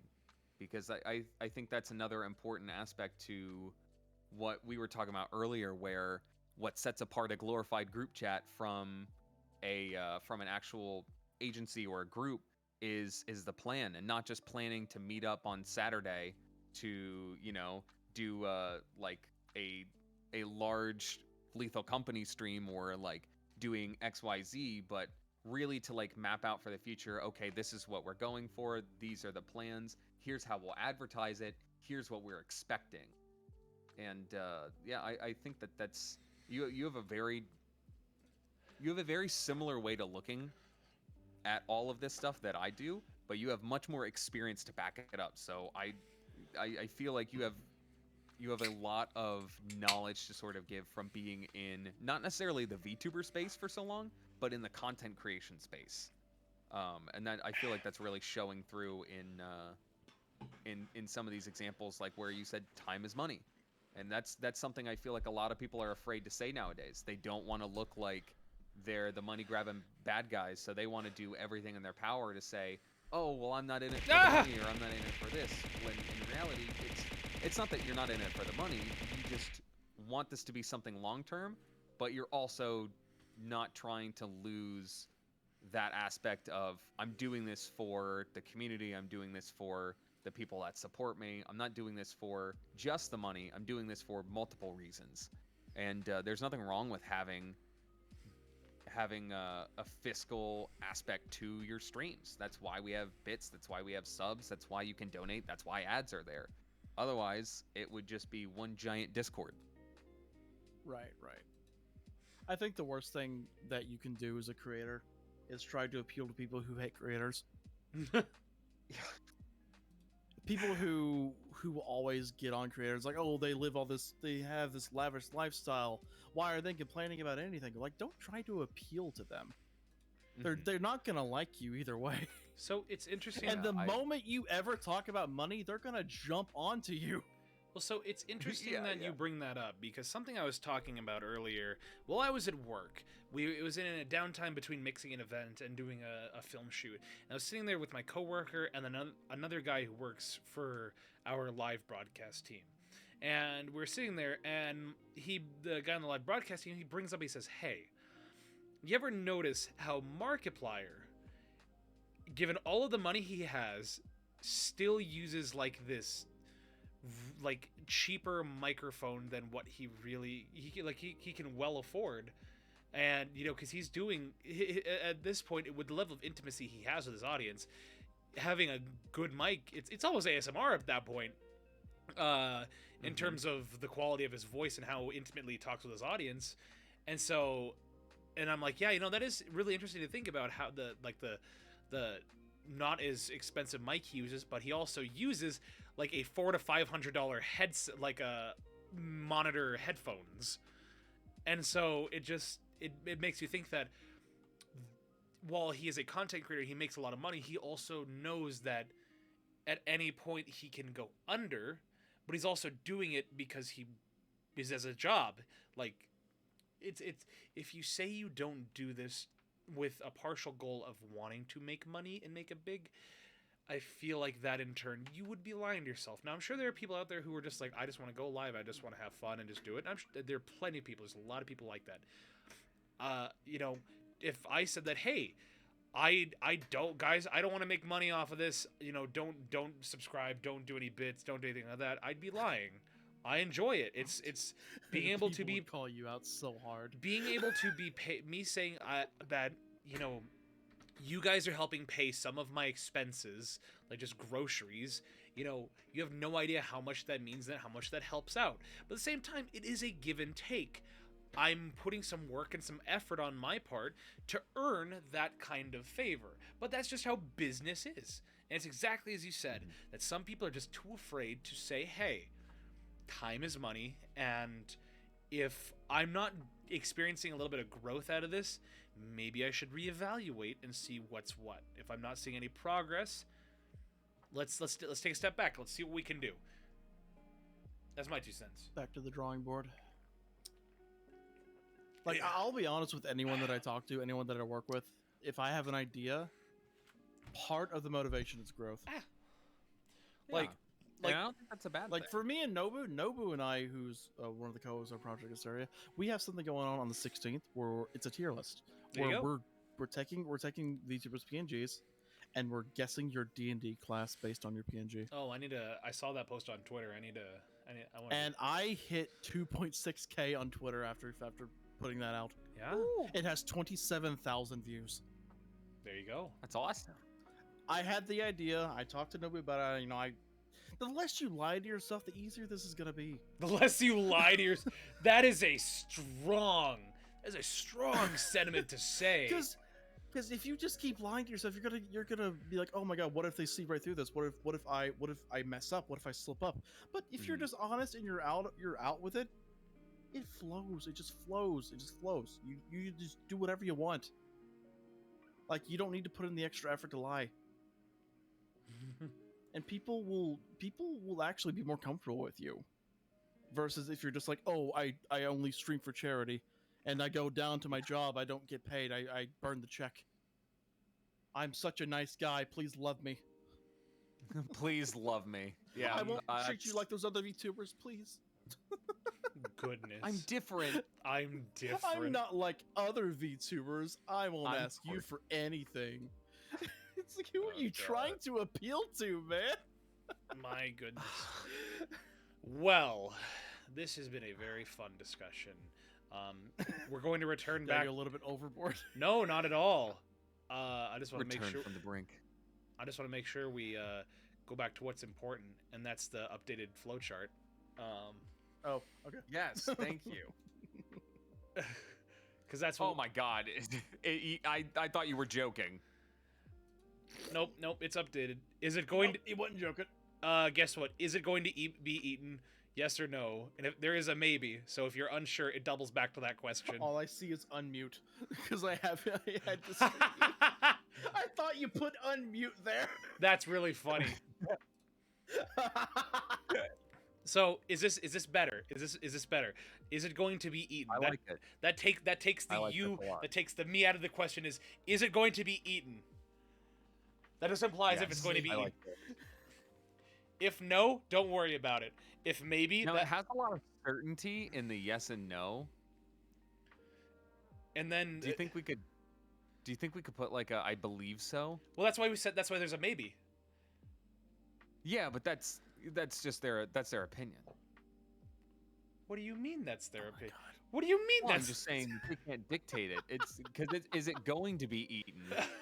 Like, what if a bomb hits right before you eat the sandwich? So was it going to be eaten? No, it wasn't going to I be. think- You I think- thought it was going to be eaten. I don't think you but know what I in think at this- actuality, I don't, it was never going to be I don't eaten think, I don't because you think were it- I destined to don't die think at this, beforehand. I don't think at this point you know what the meaning of maybe means.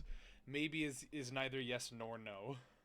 Well, that's from an omniscient standpoint. No. What then do you mean it's an a maybe. omniscient? What do you mean an omniscient standpoint? Well, because then it's always maybe. There is no end to this chicanery. You will not win. No, I think I won. I think I won this. It's that answers the yes, no, maybe so.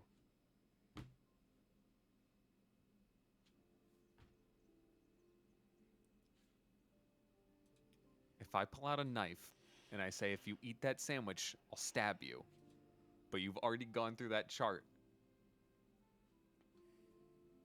then suddenly you don't worry about the sandwich. If you already ate the sandwich, then it's a moot point. No. I'm very quick. You hadn't taken a bite yet. I was in your kitchen under your table, and I was really mad about the chart. And so I snuck up on you. I was brandishing a spoon. I claimed it was a knife, but it wasn't really a knife. It was just a spoon. But I said it was a knife, and you believed me in that moment because adrenaline was pumping. I think you're putting way too much thought into this. I don't have to answer the question. How low is your kitchen table? I don't have to answer this question. I don't have to. No, you don't. No, I don't. Is it going to be eaten? Yes or no? It's Schrodinger sandwich. No, it's not. Answer the question. Is it going to be eaten? Yes or no? Or maybe. Answer the What question. if I don't tell you? Well, then that's your problem. But then you can't classify. I'm not the one classifying it. I have prevented you from being able to classify it. Because you don't know. Will I let someone eat it? If you're going to bring up your obligation to fight for it. spend Oh, my I did life fight for it. I am fighting for it. If you choose not to answer the question, that's your problem then. I think I have a new life goal of defending a single sandwich. I think I'm just gonna wait until you make a grilled cheese one day, and I'm just gonna show up in full metal armor and just stand in front of it. The sandwich police. Well, then if you stand in front of it and I can't eat it, then I'm going to say no, I'm not going to eat it. So I don't worry about What if you defeat me in single combat? What if you go through a training montage and you learn how to defeat me? Then I defeat you and I eat the sandwich, and there you we get go. the girl at the end. Yeah, but you don't know. Well, no, I do know. So if I choose not to fight you, I'm not going to eat the sandwich. Therefore, I don't have to worry about it. Yeah. But if I do defeat you, I'm going to eat it. Therefore, I classify it. But when I get sad, I eat. So if you don't fight me, then maybe it gets eaten because I'm sad. Well, then now you're going to go through the food chart. Yeah. But how certain are you? Why do I have to be certain? We both have to be certain in this. No, we don't. That's what the maybe's for.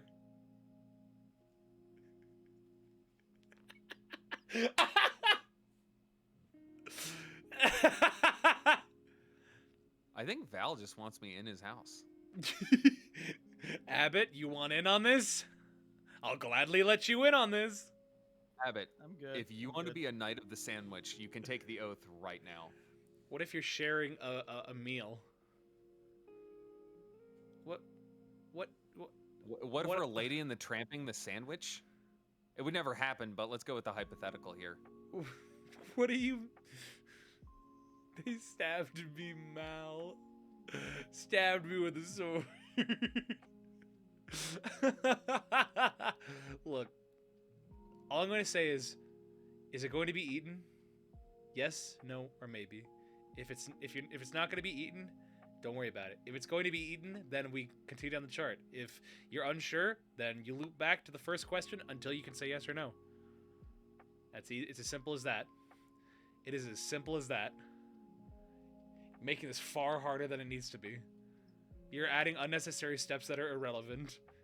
Is it going to be eaten? Yeah. Yes, it's going to be eaten. Val, I'm going to level with you right now. Sure.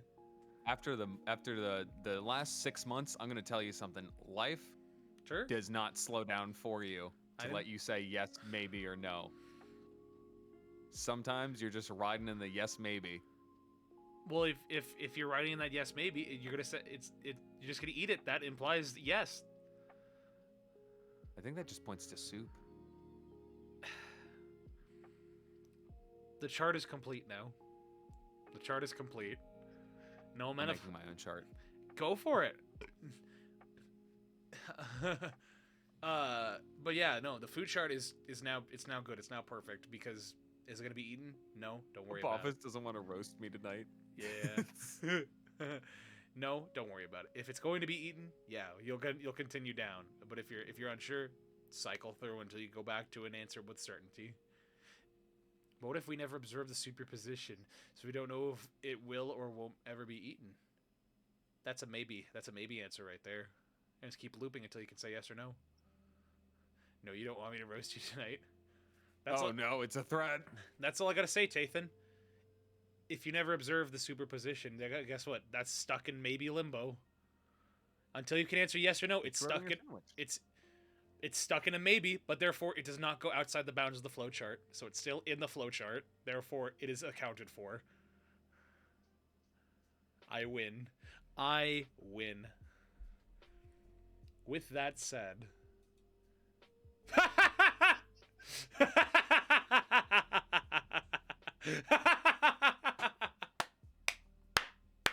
He's already under the table.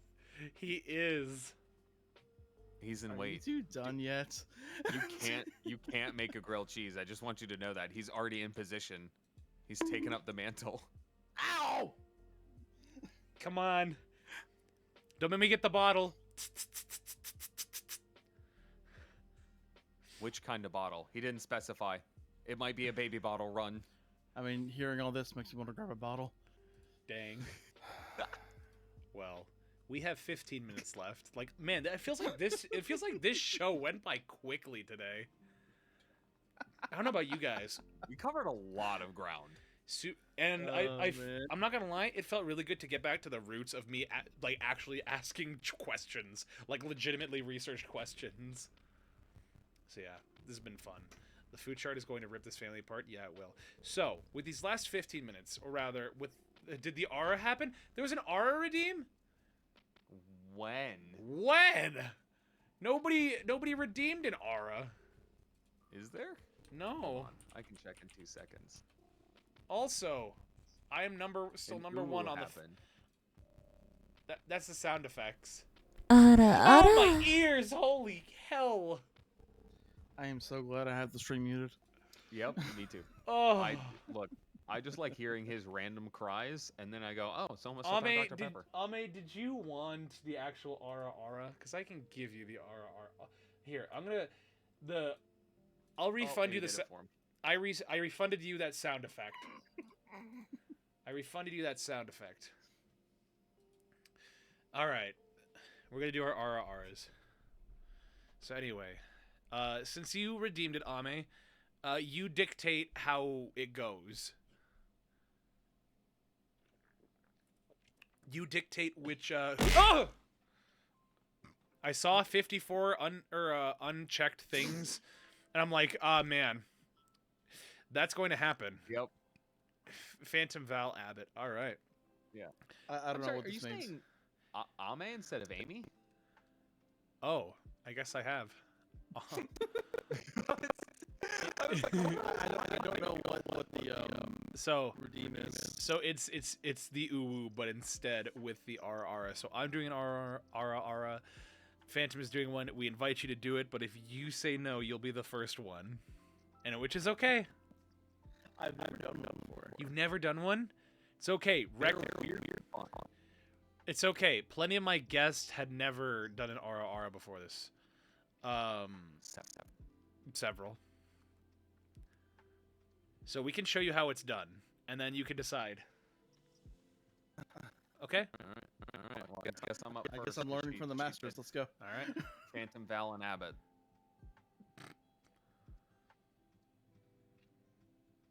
Ara.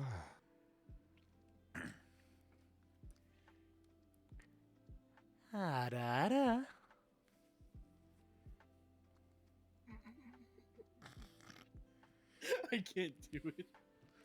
I thought about bringing out like my high pitched voice and doing it, but I can't without laughing. Do it. Just do a deep. Just You'd be surprised just how high my voice can go. do your deep voiced one, your demonic one. Do both. Do both. Yeah, but then it just sounds like a growl. It sounds like you're in Godzilla's stomach. And I'm here for it. That means that you can say that you did it. You won't be the first one to turn down the ara. If I just say it, then I can say that.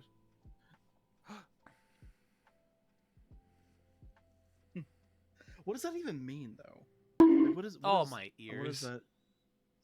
It's like it's essentially like oh my, or I see.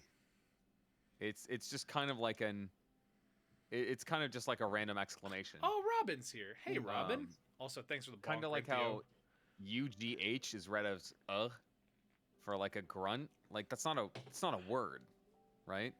Ara is kind of similar, but it's just like it's just been used so often in this context, and anime has just over-sexualized it. Thank you, Robin. Yeah, so it just means oh my. essentially. It means, oh my. Well, see, since I'm kind of like a say-so streamer, I just don't know how comfortable I am with that, considering how sexualized it is across the VTuber space. You're fine. You can just say ara if you want. Just speak it. I'd hate to ruin the party, though. You don't have to say it. All right. I'm gonna tap out. Is there anything else I can do to like substitute that? Like, just... Can you do the? I will accept it if you do the George. What was the George What was Takei? what J-Droid proposed? I remember someone in chat wanted to ask about my model, like what it is. But I will accept a substitute of a George Takei. Oh my. I don't know who that is. You don't know who that is? I grew up without TV. So he's. Have you ever heard the sound effect? He goes, oh my. No. Yeah, he was from Star Trek. What about J-Droid made a suggestion when he was on and he was doing the RRs. He just did a cowboy like, hello there, little lady. That's right. Oh, okay. Given that I have so many adoptees, I don't want that sound clip out there. What? Oh man, that's gonna be creepy. No. Oh no, he's afraid of being clipped. Oh man, it's okay. Nobody watches fear this show. grips us all at Only some the point. people who throw Dr. Pepper watch this show. Oh man. What would you think would be a suitable substitute? Oh, can we have chat decide? Sure. Maybe get them in on this. Sure. I mean, I told you I love chat interaction. Go for it. Money Go where my for mouth it. is. I am more than happy. Oh, chat, you have the floor. I hope you have a great day. I actually like that. So what, you mean to say that in like a very, very deep voice? No, you don't. It doesn't be like sexual or anything like that. No. The I whole mean, it's not point is sexual. It's to supposed to be avoid that, I scary, thought. but okay. Oh, Like sometimes whenever we play Among Us, I'll just come up behind someone like you, and like they'll just scream. Oh shit. Because we have proximity chat. dang. He was too stunned to speak. And like after they scream, I'll just chase them around, asking them really weird questions in that voice. Do you like Cinnamon Toast Crunch? That's a good cereal. It's an amazing cereal. Okay. Well, let's keep things moving. Because It's I think it's at that time. It's at that end where Oh man, we're going to be. I hope I met expectations. It's okay. exceeded. It's okay. Now I get to say that only one person has turned down the RR, and you are our first person. Well, at least I had a good reason to. Yeah, absolutely. Oh, pardon me. Because I think one of my nephews is watching this because they're allowed to be up this late. Yeah. Yeah. Who's your nephew? I'll know Dox if your I- nephew. No. I'll level with you. No, I'm just that's probably the best reason anyone's going to give. You will get it. Yeah, I don't want them hearing me do that because they know what it means. No, you will get a pass. You will get a pass. So yeah, let us move on because we have 5 minutes left. Let us move now to our last segment, which is I will ask you 10 questions famously proposed by James Lipton, writer, actor, director, who is famous for his show Inside the Actor Studio, where he asks these 10 questions to his actor guests. So there is no... My mom watches my streams too.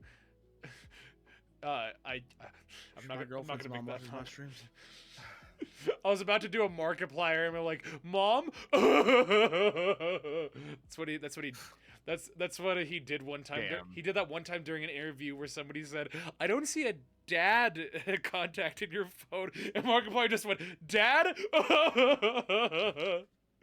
It was Val. If you do, I'll kill. Wait, what? Hold on. I'm so confused. Okay. Anyway, there are no right or wrong. Office is on one today. Yeah. There are no right or wrong answers to these questions. So just answer them as honestly and as openly as you can. So yeah, the first question is, what is your favorite word? Pickles. Pickles. I like pickles. I just found out what one was a few months ago. It's just a brined cucumber. I know. I found that out a few months ago. Yeah, it's actually very easy to make pickles. What's your favorite kind of pickle? I have never had one. I just found out what it was. If you were ever to try a pickle, like I like the salty ones, but my favorite are actually called sweet gherkins, and they're tiny little ones that actually are they're sweet, and they're perfect for like little appetizers for like a party. It was Sir, call me daddy. I'm sorry, I don't see a father in your contacts. Wasn't that Unis Honest?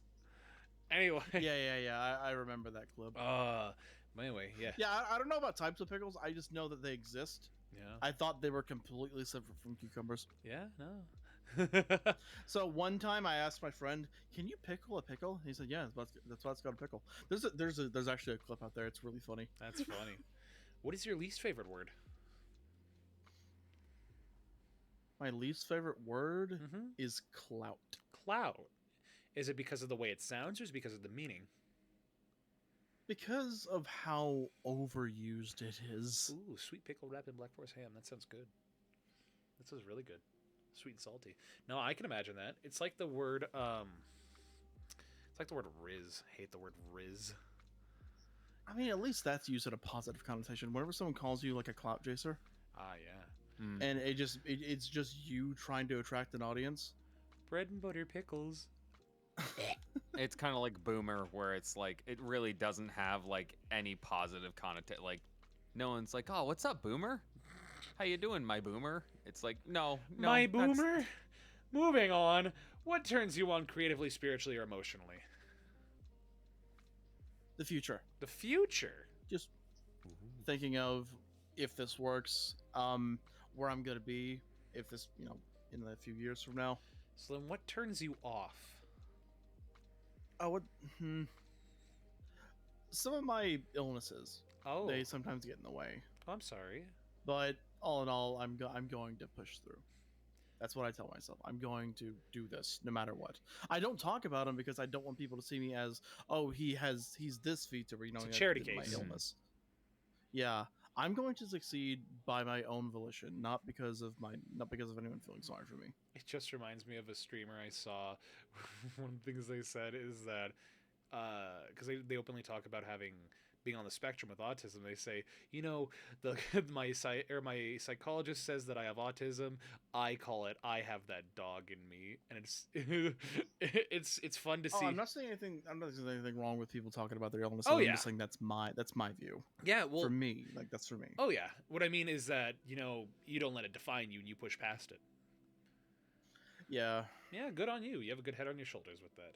The next word, and you can do a substitute. You can do because I say frick, I say dang, I say gosh. What is your favorite curse word? My favorite curse word. Yes. So I'm allowed to curse again. Okay. Okay, well, yeah, if you want to curse, you're allowed to curse. You've been allowed to curse. But I know you said you want to try to ease up on it. Yeah. I've been trying to ease up on it. Yeah, so what's your favorite curse word, friend? It's it's the F word, yeah. Yeah? All right. Because you can use that in any way you want. That's fair. It could be a noun. It could be an adjective. It can be a verb. It could be whatever you want. Can it be a You conjunction? can call someone a fucker. You can call him a little fuck. You can... Little nephew, if you're watching... If you're watching, little nephew, cover your ears. You can just see the walls of the dam start cracking. Grandma's just it could even be like something sprinkle onto another curse word. That's funny. What sound or noise do you love? I like laughter. Laughter's a good one. What noise or sound do you hate? What sound do I hate? Yeah. God, you ever collab with someone and they're eating like into their mic? Yes. Oh my gosh, I hate that. Stop it. Get some help. Oh yeah. Or if you're, because at least with someone with a bad mic, they can't help it. Yeah. Like if there's like air blowing to them, they can't help it. But if you're eating, just mute yourself. Oh wait, are you talking about? So are you talking about like getting this close to the mic, or are you talking about actually eating food? Eating food. Oh, I hate that. Mute yourself, you animal. So that's why whenever I eat, I always, like, especially on stream, I will mute myself for stream and I'll push my mic away. That way you won't hear me. Damn. All right, what profession other than your own would you like to attempt? Game development. Game development. Is there a particular game you'd like to do? Like a I'd love genre? to do an RPG game. Yeah. Where we're an RPG game that's mixed with a strategy game. Ooh, what's your favorite strategy in an RPG game? Like just one of the two. Well, I love the Command and Conquer series. Ooh, Command and Conquer 3 to be precise. there you go. RPG wise, I mean, I gotta say the Pokemon franchise. There you go. I grew up playing both of those. You ever heard of Tom Clancy's End War? Oh, I remember playing that on the Xbox Dang. Yeah, it was a as a kid. it was a fun game. I think what was really fun is, like, at the time, you know, being able to use a headset and command your troops with your voice. Oh, it was way ahead of its time. Yeah, it was a lot of fun. So the Ambitious, that's what I like. the inverse of that is, well, it's like Risk. It's Risk mixed with like just any turn-based strategy game. Or like live, pardon me, like I don't know how to describe it. RTS? Yeah, real-time strategy. So, you know, it's a lot of fun. Anywho, what profession would you not like to do? I almost said one, but nephew's watching. But I would very much not like to be. How do I? I'm never gonna go into politics. Just no. Understandable. No. Understandable. There are many easier ways to be hated by everyone So in the very last question, without all the effort. yeah, the very last question: if heaven exists, what would you like to hear God say to you when you arrive at the pearly gates? Oh, I'm ready for this.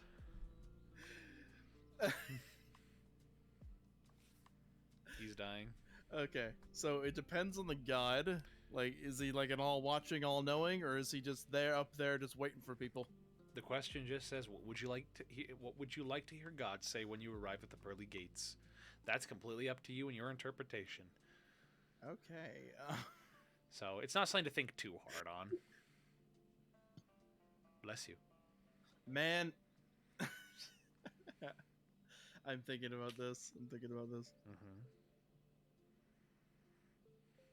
While I can't think of anything that's overwhelmingly funny. while he's thinking about that, mods, can we get those VOD raid messages up? It'd be VOD raid and then VOD raid 2 instead of just regular raid. Also, Like, imagine something happens to you so suddenly that they don't even know about it. So you're walking up to the pearly gates, and he's like, "What the hell happened to you?" I look away for 5 seconds, and now here you are. What happened? I was just checking my emails, seeing what's going on, and you're dead. I love I that. can't trust you guys with anything. And he's like a very mad mom, just carrying me in like, you little shit. So it's Like, just imagine that, just a very sudden death that it catches him off guard. oh my gosh. Like Like, that is, he makes him do a double take. Just my goodness. Dang. You know, all I gotta say is one of my, because I believe in that stuff. And I don't talk about it a whole lot because sometimes it can feel a little alienating, for people who don't believe. But something I do think is fun, the idea of just imagining a god that's just like, what you did it's not a sin, but it was kind of weird. And that's kind of the vibes I get, is like, look, you're not in any trouble. I'm just a little disappointed. I'm a little like curious on how you got to this point. Yeah, like a VTuber, really? Like, he what just do you takes you do? to like an office, like, "Hey, listen, I didn't know I had to make a rule about this. That's why it's not a rule. That's why it's not a rule. But could you explain this to me?" My gosh. Yeah, well, That concludes our 10. Or like, hey, congrats, you're getting a role named after you. You know, I had an entire plan, a plan of salvation, if you will, an entire thing laid out, and you becoming a VTuber's not on that list. Look, the tablet was only so big. If I made it any larger, he couldn't have carried it. Like, you think this shit wouldn't have been number 11? It would have. You knew that. Go to your new room. Go to your new room. We'll talk at dinner. Anywho, well, this has been a lot of fun, Abbott. And let me tell you something. Every member of Project Astaria that I've had, Project Astaria I've had, it's always been a pleasure and a treat because you guys always offer some fun perspective on being a part of a group. And I think at a time where being a part of some form of a group in content creation is, especially in the VTubing right now, it's very, very overwhelming because of what we're seeing between closures and controversies. You know, it's always refreshing to hear of a group that is happy, that is thriving, and that is relatively successful. So thank you for bringing that good energy and that happiness here to the show, because I feel like that's exactly what the VTubing community needs. Can I have a little closing thing? Just something I want to say about groups. Nope. Is that No, I'm just Nope, kidding. okay. Go. No, I'm just kidding. Go for it. 90% of groups don't even announce that they're closing. They just fizzle out because they realize that no one's watching because they never made any content. So whenever you look at how many groups are closing that are announcing it, you got to think about how many just didn't announce it. Yeah. A group is a lot harder than you might think. No, I can only imagine. So just the ones that are doing okay, they're doing really good. And also, you're going to be very pleased with the other Astaria members that come on. Oh, One of them's in your chat right now, actually. What? Which one? Oh, Mimi. Masumi V2. Oh! I didn't realize that Mimi was part of Project Astaria. That's my partner. Oh! She's adorable. Hey, I'm Mimi. going to make her blush right now. Hey, Mimi. If you want to be on a VTuber talk show, my door's always open. I'll have my people talk to your people, and we'll get things set up. Sound good? Sound good. Perfect. Yeah. I'll give her a frying pan so whenever you guys bring up that chart, they'll know what to do. Hell yeah. Heck yeah. Well, just message me. I'm done. Oh, heck yeah. I think you're a part of the Discord. Well, anyway, I'm going to plug that. Guys, if you're not a part of the Discord, join the Discord. There's a lot of fun things to do. That's also, there's a lot of people that are joining it. Like, it's getting a lot recently. So be a part of that. There's so many fun channels. We're going to be doing more community-based things. We're going to do some more, like, watch parties and stuff like that. So please join the Discord and join us for that. We would love for you to be a part of it. If not, join for the emotes and the soundboard. So with that in mind, my model is wigging out. I'm going to throw up the raid message one more time because I took a little too long to talk and I got my hiccups. Oh my goodness. So the first one is for our subscribers. The second one is for our followers. So please, join me tomorrow as we have our next guest, Guaco VT, on the show. It'll be a lot of fun. That's at 2 p.m. Mountain Standard Time. Abbott, thank you so much for joining us. And as I said before, I will have all the members of Project Astaria on my show. I think I can see which one's going to be next. Well, we did have an opening pop up for the 17th, so You're in for a wild interview, my friend. oh my gosh, that's right, the VOD squad, but with the Phantom frame. Oh, God. Without further ado, Phantom, could you ask the final question for us? Of course, of course, of course. Abbott, who would you like to raid? My dumbass almost said Valentine. I'm a little tired. Oh, I get We it. can't stand that guy here. He's a tool. I heard. Yeah, I use him all the time. What do we want to raid? I died. Oh. Don't worry. We're Yeah, fine. are you gonna be back? Oh no, I'm fine. Don't worry. He's Okay. chilling. Yeah, don't worry. I was setting up a joke. If you were gonna say yeah, I'm gonna be back, I'm saying yeah. That's what my dad said. Based. Oh. Let's raid an old friend of mine. Yeah? They're doing just chatting right now. Heck yeah. Hell yeah. I will send you their Twitch. Put it in the chat. I'll put it in the chat. Put it in the Let's chat. raid. Her name is Verena Lutz. They're a new friend of mine, and a friend of Rex's too. So they would very much appreciate this raid. Oh yeah. Then let's get that going. Let's send. Let's see now. Will I see here? I think I had either an aunt or a grandmother named Verna. Let's send our how many people? 13, 14 Yeah. people their way. Well, anyway, guys, my name is Val. This is the Phantom Fame, and we have the wonderful Abbot Internal of Project Astaria. Please go follow both of these individuals and support them. And I will see you guys tomorrow at 2 p.m. Mountain Standard Time. Okay, bye-bye!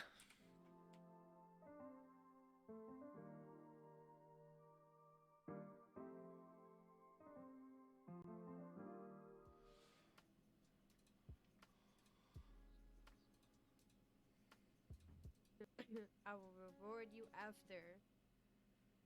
What? Hello. Well, oh my goodness. Well, hello, it's Valentine. Whoa, my. Oh, thank you, Claim. You beat me to the shout out. Look at you. Oh man, hello, everyone. So many faces. Hi.